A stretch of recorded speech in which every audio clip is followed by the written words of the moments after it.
Осталось мне примерно 120 километров. Из них, наверное, половина сплава. Посмотрела, что у меня из продуктов осталось. Идти мне еще 6 дней, а может быть неделю. 2 с небольшими килограмма. Ржаные хлопья. Здесь уже меньше 400 граммов. Уже ела. Это большой запас. Сахара граммов 300, наверное. Гречки граммов 500. Отлично. Сало граммов 150. Сейчас у меня все жиры закончатся. Это уже пустые пакетики. Здесь остатки риса. Ну вот это рис. На раз, наверное, хватит. Дальше. Геркулес. Ну, тоже может быть на 1,5 раза. Так, и все. Не, ну вот это еще крупа 5 злаков. Ну, тут вообще на полраза. 4 конфетки. Все.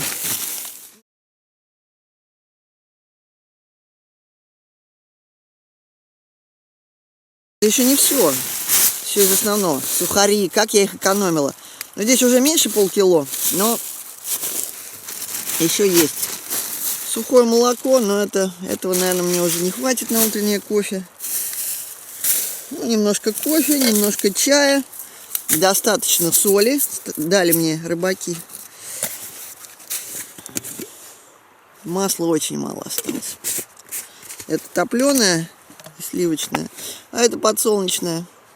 Рыбу придется варить, наверное. Ничего, гольцы-то будут. Это остатки икры. Остатки меда. Еще у меня осталось. Не использовала.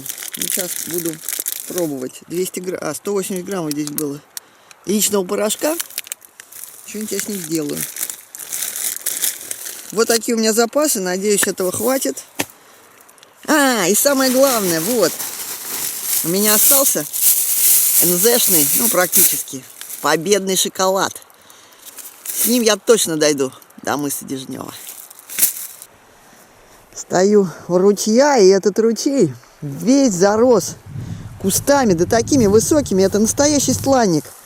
Я первый раз, наверное, второй раз такой встречаю. Такой густой, высокий, меня ростом кустарник. Еле вчера к воде пробралась через него. Проходов нету. Просто удивительные для Чукотки места пошли. Восточная Чукотка не похожа на центральную.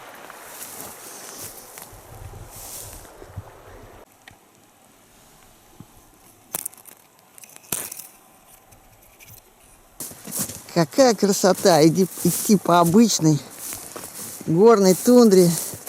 В меру мягкой, в меру жесткой, но без ужасных кочек. Таким замечательным утром, и день обещает быть солнечным. Просто фантастическая погода наступила на Восточной Чукотке. Приезжайте сюда в сентябре. Не пожалеете. Я живу в раю. Как пахнет жухлой листвой в протоках. Похоже, наступило бабье лето, будто награда за предыдущий тяжелый участок пути. Просыпаюсь на восходе с мыслью: как же я буду жить без этого каждодневного движения к цели в бесконечном пространстве? Пространстве тундры и невысоких гор. Они все время есть где-то на горизонте, то очень далеком, то совсем близком. Я просто попала в золотую осень. Просто фантастика какая-то. Вот иван-чай здесь отцвел. Фантастика. Вот она, ковровая лужайка, по которой можно развивать скорость обалденную, легко идти. Как красиво. Низкорослая ивка на приростловой терраске.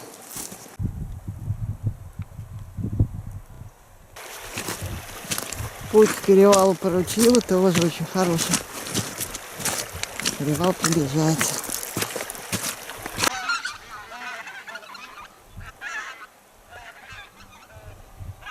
Порой мне кажется, что я опаздываю. Опаздываю всего на час. Вот вчера не дотянула до перевала.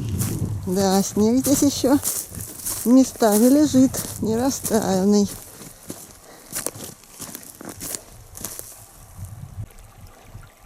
Ну вот уже виден небольшой этот перевал.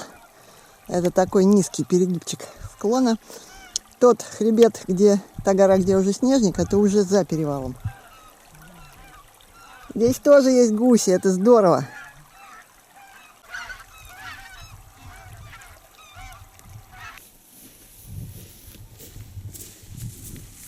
Ну вот я и на первом перевале от Мичигменской тундры к озеру Куален. Он такой заболоченный, не ярко выраженный, но уже начинается спуск в другую долину. Экспериментальным путем установила, что меня хватает примерно на 8 километров. Потом я резко сдуваюсь, будто проколотый шарик. На перевалах вода застаивается. Но это обычная оранжевая жижа пошла. Но это недолго. Сейчас на ярко выраженном спуске все закончится. А здесь в сужении долины еще снежник не растаял.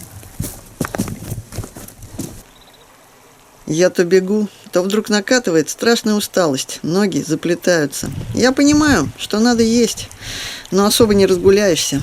А вообще организм проявляет удивительные вещи. Я могу приседать на левой ноге до конца. Я уже не помню, когда она могла такое делать.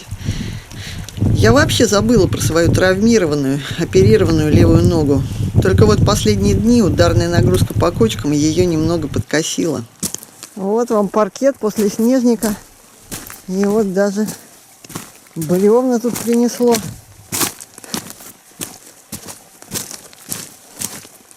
Красота, а не дорога. Какое-то отложение солей тут. Не, одна долина на Чукотке совсем не похожа на другую. Даже если они совсем рядом. Та была вся заболочена.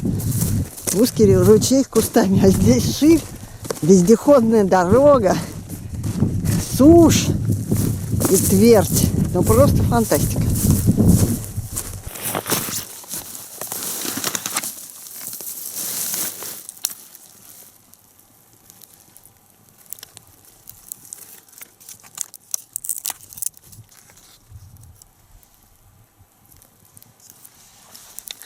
Красотища.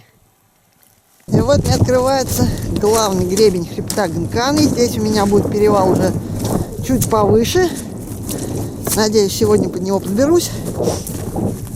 Но здесь, как вы уже сами поняли, главное не в высотах, а в покрытии. Если почва каменистая, то и те 500 метров, которые этот перевал, около того, легко пройдутся.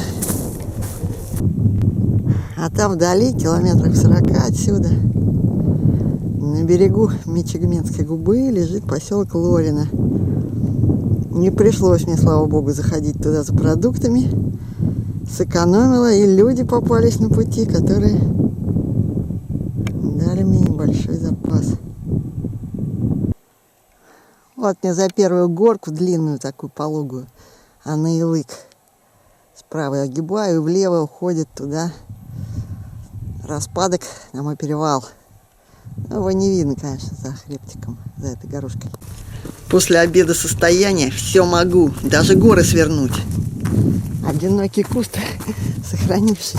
В голове вертятся мысли, а приеду-ка я и заявлюсь на соревнования по ориентированию на чемпионат Москвы, в элиту.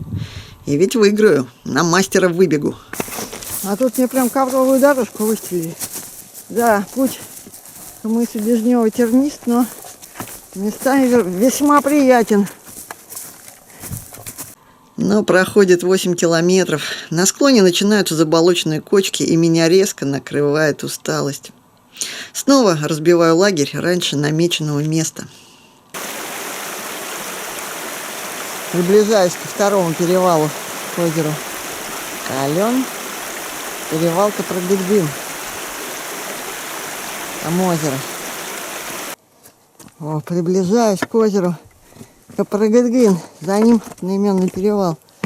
Не самое, конечно, восточное озеро. Еще не Куален, но вполне себе ничего. Вон оттуда я пришла. Я, можно сказать, дошла до кондиции. В хорошем смысле этого слова. Засыпаю закатом, пробуждаюсь с рассветом. Жду восхода солнышка в моих распадках. Я разговариваю с солнцем. Это мой Бог. Когда светит солнце, жизнь чудесна и замечательна. Сегодня красивый, но очень тяжелый день. В голове так и крутятся картинки. Камни, камни, камни. Закрываешь глаза – камни. Они острые. Они неплотно уложены. Бывает, они качаются. Даже огромные. Они не всегда устойчивые. Они бывают скользкие, в тени. Не припомню что-то давно таких сильно каменистых перевалов. А вообще, у меня появилось чувство какого-то просветления. Могу ответить на любой философский вопрос. Ну вот я поднялась на перевал. 534 метра. Дальше только уже невысокий, где-то 180 метров перевал. И потом спуск до самого моря. Фантастика. Кажется, я даже знаю, в чем смысл жизни. Это не передается словами. Тяжелый спуск перевала, каменистых осыпей много было. Но вот выхожу уже по зеленым склонам. Уже здесь реже курумники. Вот там уже должна быть пошире долина ручья. Слева подходит еще один основной. И уже там дальше он впадает в залив Лаврентия.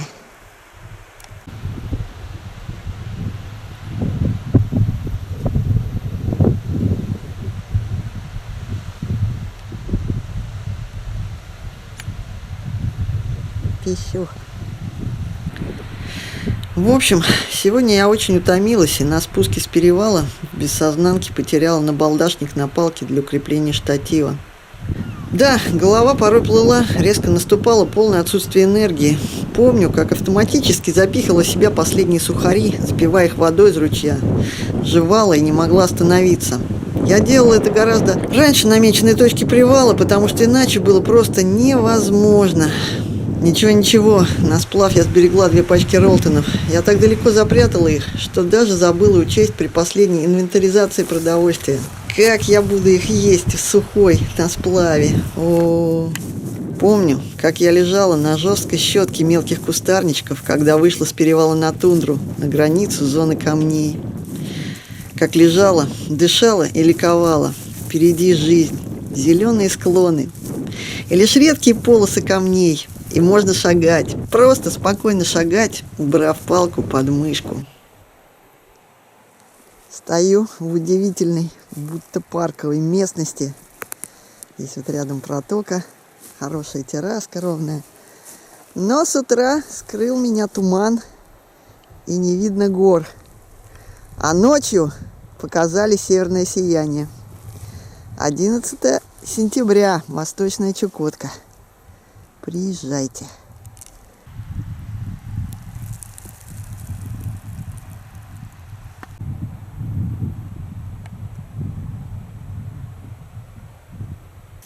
А ковер у меня сегодня палатки. Вот. Даже грибы растут. Это вкусно пахнет. Типа груздя, что-то такое. Ну и вот тут тот самый кианут, как мне сказали. Кассиопея. Дым по-чукотски. Из него чукчи тоже разводят. С помощью него разводят костер. Вот целый ковер у меня вот тут. Ну, конечно же, вот дрядка. Вот на этом и сплю. Но вот к 9 утра распогодилось. Туман поднимается. А как пахнет листвой, я вам скажу. Ой, фантастика. Прям золотая осень. Чувствуется всем существом. Вот, склоны уже нижние гор показались. Все, сейчас пойду дальше. Сегодня я уже точно дойду до озера Кален. Осталось совсем немного. Правда, позавчера я думал, что дойду сегодня. Ну, может, это и к лучшему. Я же не хочу уходить отсюда. Здесь песня, сказка. Да и вообще, какие контрасты царят в природе. Сегодня туман. А вчера днем на солнце было до 38 градусов. Может, вчера меня повело еще из-за солнца? Заросли ручья. Пробиться. Ой, все цепляется. А я все думала, откуда же такие огромные дрова берутся, как я видела там на сплаве, когда вездеход полено завез. Оказывается, они вот тут растут все-таки местами.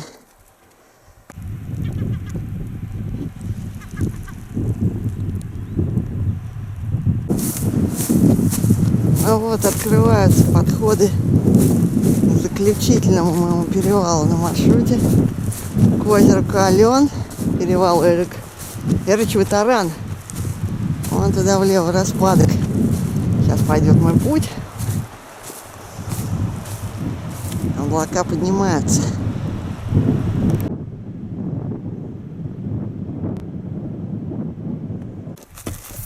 Вот такие гряды каменистые с острыми камнями, не слежавшимися. Труднее всего преодолевать, но сегодня их немного, а вчера вот весь день такой был. А вон уже перевал, он даже почти ниже меня, невысокий. Ура! Здесь у ручья, что ведет к перевалу Эрычевый Таран, очень удобная твердая полоска. Даже временами читается тропка. Медведи ходят тут, следов много, помета. Но тут хороший обзор, не страшно.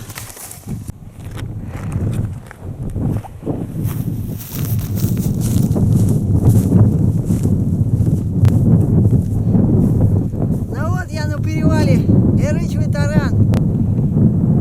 Последний перевал к озеру Кален. До него остается всего 8 километров.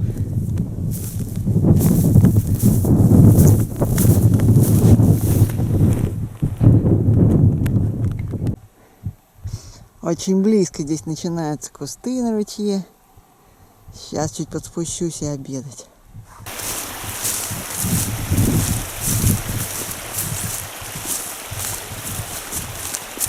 Спуск к озеру очень пологий. Потеря высоты небольшая.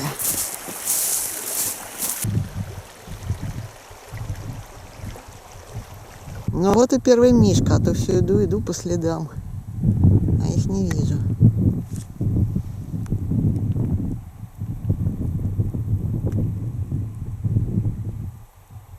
Корешки выискивает.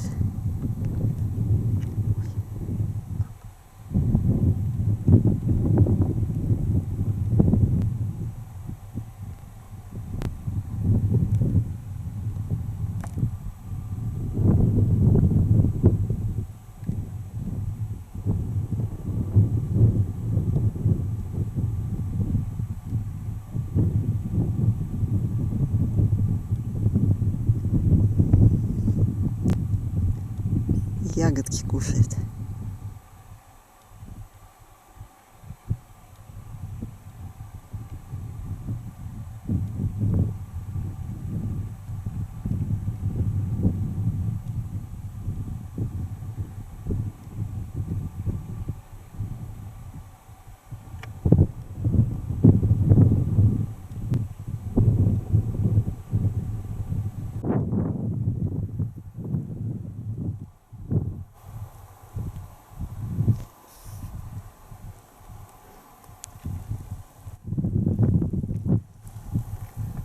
Под той горой же озеро, но и все пока не откроется мне никак.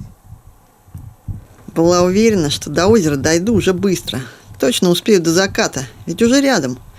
Однако на подходе, срезая петли русла, попала в такие заросли непроходимого стланника, что еле выбралась, потеряв кучу сил и времени. Ну вот, показалась гладь озера уже. Тут в ручье уже видела красную рыбу, кучу следов медведей. В общем, ждет меня счастье. Я должна поймать какого-нибудь гольца, чтобы наесться. Как я бежала, чтобы успеть на закатное освещение. Это был настоящий рывок обессиленного рогенера к финишу. Страшно было видеть следы медведицы с медвежатами на отмелях. Здесь бы не спешить, дать о себе знать, дать время медведям удалиться. Но ждать было нельзя. И я рисковал не напрасно. Итак, я на берегу самого восточного озера России, озеро Колен.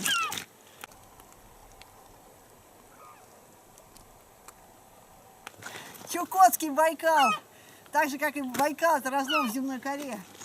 Куль — это глубоководное что-то по-чукотски. Куль. Это фантастика. Я знала, что будет красиво, но не настолько. Я дошла сюда, это счастье. Просто вообще. Дальше, до Уйлена, меня ждет только сплав. 60 километров сплава. Это место явно облюбовали медведи для рыбалки. Ладно, поставлю лагерь чуть в стороне. Вчера голец, ну или какая-то крупная рыба, утащила у меня всю практически снасть, всю леску. Блеснул с леской, все, полностью катушку вымотала и ушла. Крупная, ну, наверное, не красная, потому что красная что-то не брала на блесну. Она не берет. Так что, ребята, хорошо, что я взяла запасную леску. И только плетенку надо использовать. Вот мне ребята в Чукче рассказывали, а у них там, где они ловили, 7 блесен утащили гольцы, потому что леска у них слабовата была, конечно. А у меня и леску порвала. И ходят сейчас где-то с ней, с леской, с блесной. Стою вот в этом замечательном месте на берегу. Дрова валяются под ногами, сколько хочешь. Рыба плещется, красная, в ручье. Но она уже здесь такая. Мясо не очень вкусное. Она уже полуразложившаяся. Вот они тут ходят, эти рыбы. Они с пятнами такими белыми. Уже... Ну, сама красная, может, ничего. Сейчас, если гольца не поймаю, то придется такую красную есть. А то вот ветер поднялся сильный. Там бараны уже на озере. Не хочется в плохую погоду идти. Да, облачность, конечно, какая-то такая муть повисла в небе. Не те райские деньки, что стояли до этого. Но буду надеяться, что улучшится погода. Вчера вечером у меня уже не было сил повторно тут ловить. А сейчас с утра попробую. Вот это да! Я поставил новую блесну. Я забросила просто, чтобы проверить снасть. Просто вообще. И он взял сразу. И не сошел, и не сорвал мне всю снасть. Вот это да! Ух ты! Теперь продовольственный запас обеспечен. Ну, а то я переживала. Ну все, теперь я могу тут непогоду пережидать сколько угодно. Вот это да, красавец. О, вот это я понимаю, уловчик. Ничего себе, а я вчера голодная вечером была. Ну вот, сейчас поем. Вот такие красивые гольцы тут водятся в озере Колен.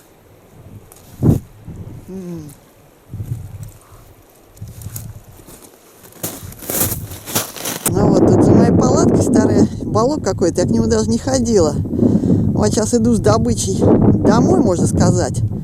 А там он Мишка. В балок пришел. Но еще не учуял мой запах. Ну вот. Еще теперь ждать, пока он учует. К дому не подойдешь. А интересно, может там какие-то остатки у балка, может там люди бывают. Я что-то не ходила. Вчера вечером поздно было. Ну да, здесь место хорошее, конечно. В смысле рыбалки. Вот.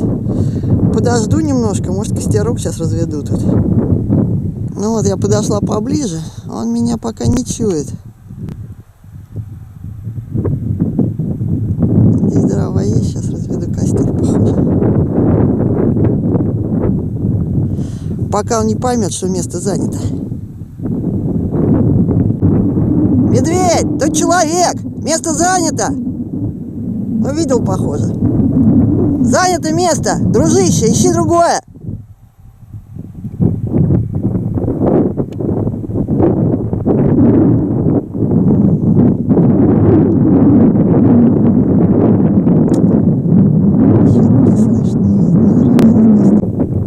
пока собирала дрова, все-таки учуял. Сейчас побежал сначала, потом пешочком пошел.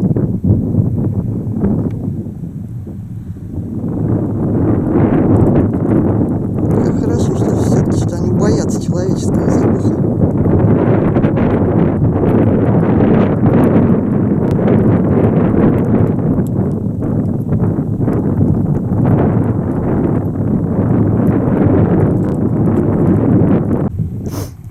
Ну вот я с добычей в лагере. Медведь удалился, слава богу. Все в порядке.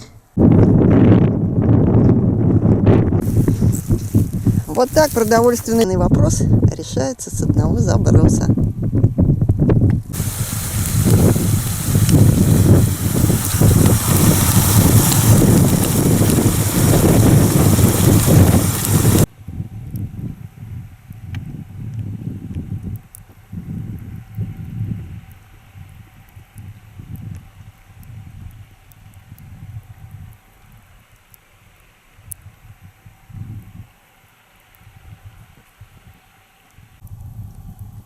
Заливаю икру тузлыком, крепким соляным раствором.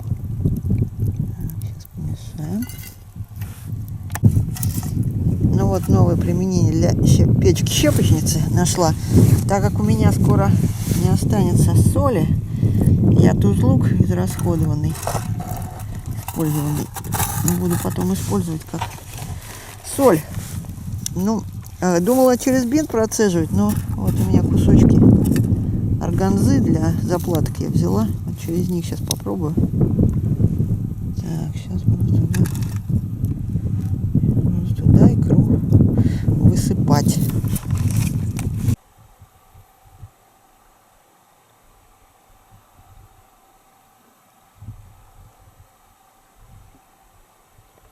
Гагара тоже рыбачит.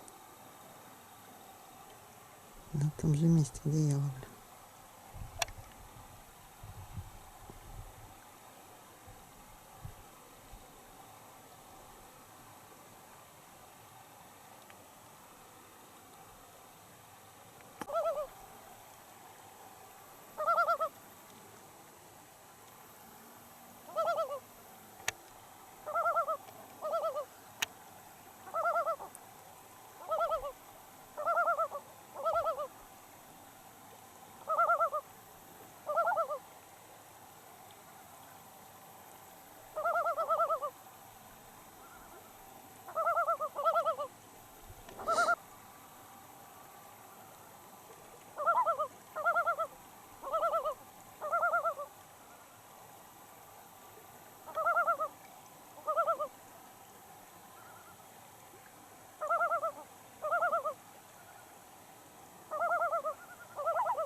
Рыба на входе.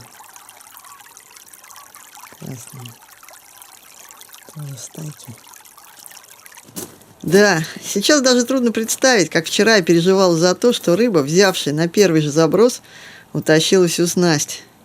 Если тут такие крупники, как бы они не утащили и последнюю запасную леску. Ведь продуктов у меня после перевалов осталось совсем в обрез. Вчера заснула, лишь успокоив себя мыслью о том, что в случае чего буду ловить красную на подцеп и без лески. Ведь у меня есть веревка, к ней привяжу блесну с самым большим тройником.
Прям в камеру попал, да? Ого, нормальный. Черт возьми, так.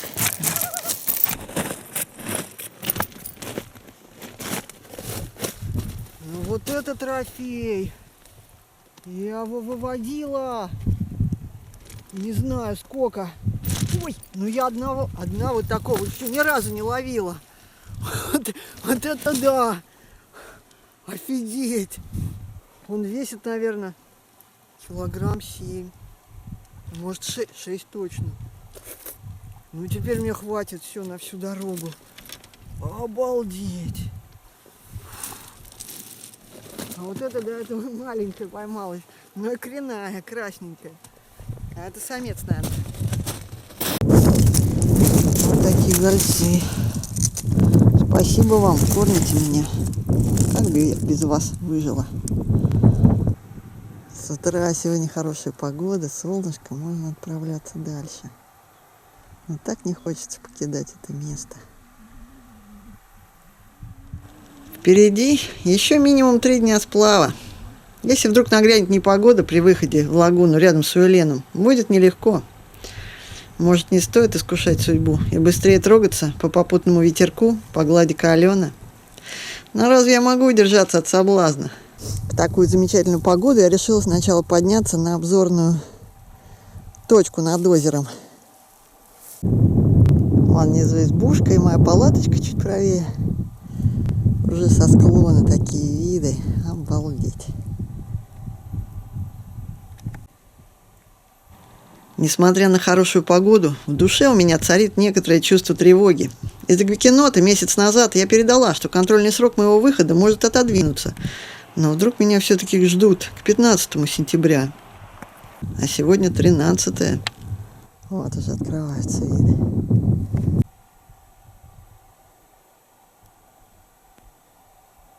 Ну а вот я и подхожу к краю, к обзорной точке. О, вот это да! Фантастика! Фантастика! Не перестаю удивляться. Вот там внизу, в долинке, мой лагерь. Белая видна избушка, балок старый. А вот раскинулось озеро Ален. Это одно из самых длинных озер Чукотки. 15 километров примерно его длина. И самое глубоководное, наверное. Вот спереди гора Янрапонты. Вершинка такая пологая. Ее высота 922 метра. А озеро лежит на уровне 51 метр. Вот и считайте, какой есть перепад. Здесь оно в горах, а дальше там выполаживается все. И уже вытекает тундровая река Кален-Вием, вернее. А я сейчас нахожусь на высоте около 400 метров. Повторюсь, это глубоководное озеро. Это разлом, трещина в земной коре. Не помню, какие тут глубины. Вот у берега еще видно. Ну а дальше все. Вот там и лагерь.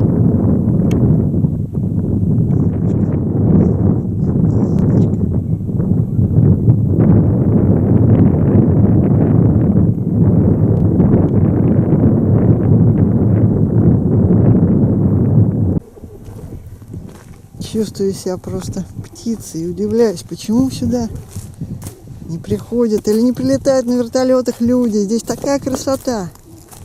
Просто фантастика.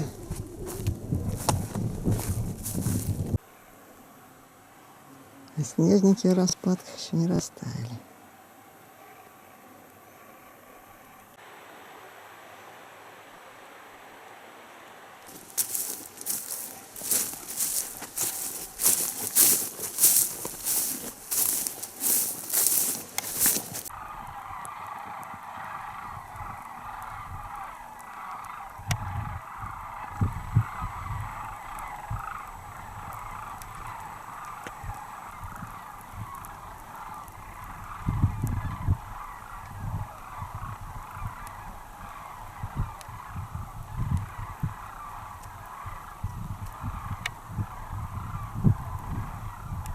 Да, пора мне в дорогу собираться.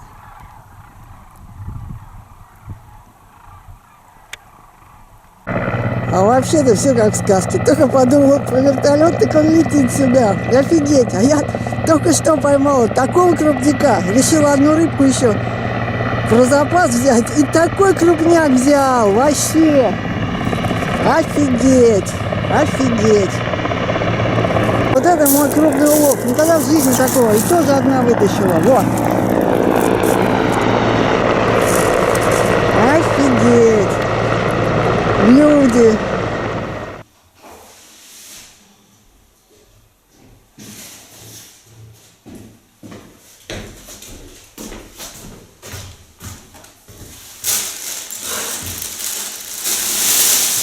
Ну что, друзья,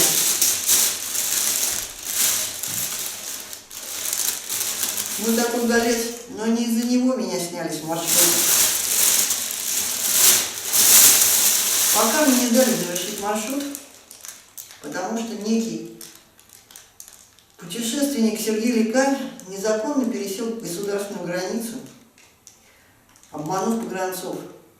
Из-за этого ужесточили режим. Меня, оказывается, уже искали неделю, и этот вертолет, который прилетел, ну, он летел в УЛН, но он искал и меня. И вот нашел. И погранцы сняли меня с маршрута. Мне сказали, что разберутся и вернут на место, но, наверное, такого не будет. Кто будет возвращать меня обратно? С меня сняли показания, что я путешественник нормальный, иду по маршруту. Ну все, ребят, нормальные погранцы. Но руководство сверху ужесточило законы после этого случая нелегального перехода границы. И, возможно, мне не дадут закончить маршрут и побывать на мысе Дежнева. И вот я тут в Лаврентии. Мы слетали в УЛН сначала, ну, в погранотряд, там продукты привезли, и прилетели сюда. И вот я сижу в Лаврентии и обалдеваю, потому что еще с утра я была в раю, а сейчас непонятно где. Вот такие дела. Да, сегодня 13 сентября, ну, четверг, не пятница.